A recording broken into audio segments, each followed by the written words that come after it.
Hello everyone, my name's Charlotte and I am a digital content ambassador, and today I'm going to be sharing some of my top 10 student budgeting tips. My first tip would be to download a budgeting app. A lot of online banking apps have this built in, but essentially you can input what you're spending, what your weekly budget is, depending on how much loan you're getting or the income you're getting from a job. And then your phone can alert you if you're near to your budget or if you've been spending a lot in a certain category. And I think having this all on your phone or in an app is probably the best way to keep track of how much you're spending. My second tip is when you're actually calculating your budget, I think it's really important to put in a little bit of wiggle room.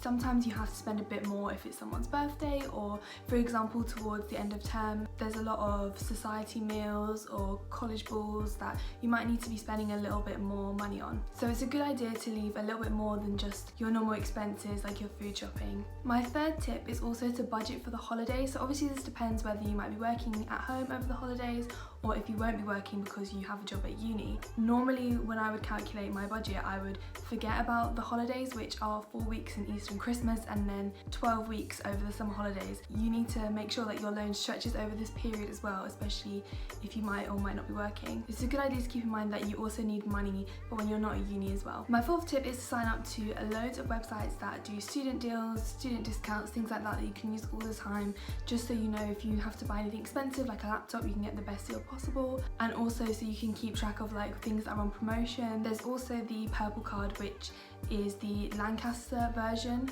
of a discount card, which applies to things that you buy at the uni. So this can be events, tickets for example, but it also can be used in a lot of businesses in town as well. The fifth tip is to shop at cheaper supermarkets. There's Aldi, Lidl, Farm Foods in Lancaster, and if you buy the own brand from these supermarkets you can make a lot of savings, but you can also get deliveries to town or on campus from shops like Asda as well if you want to. It also means you can shop around, so if there's more promotions at one supermarket you can get a delivery from that supermarket one week and change it around. The sixth tip is to not eat out too much. It can be tempting, but obviously to be making batch meals is the most cost-effective thing to do.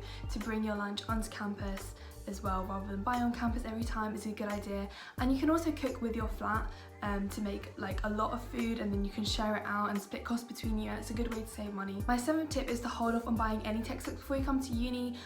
Often you can get them in the library at no cost at all, as textbooks can be so expensive, but also you might find that you don't really need them. Sometimes you can get ebooks online through the library or just free, or you can find alternative resources.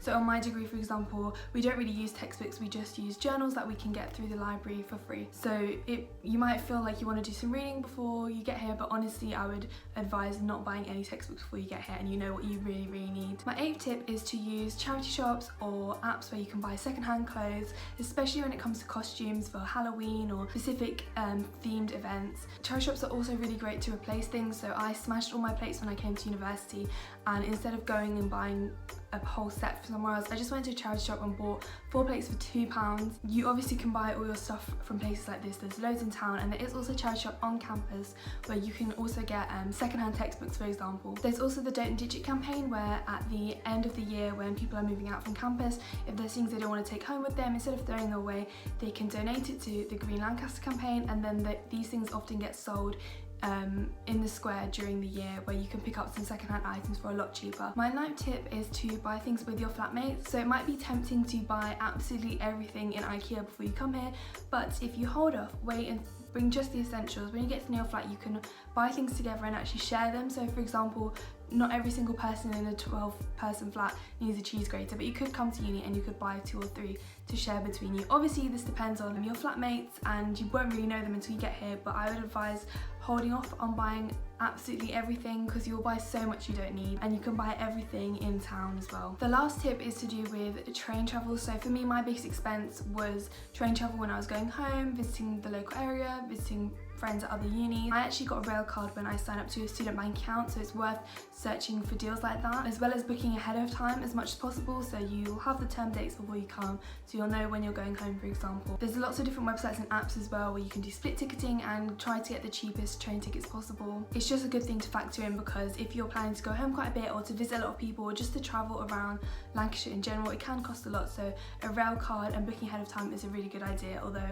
a lot of the train travel is quite cheap in the north in general. So those are my 10 tips for student budgeting that I got from my experience or from asking my friends. Hopefully this is useful, and there's a few things that you might not have thought of that you can think about before you get to uni.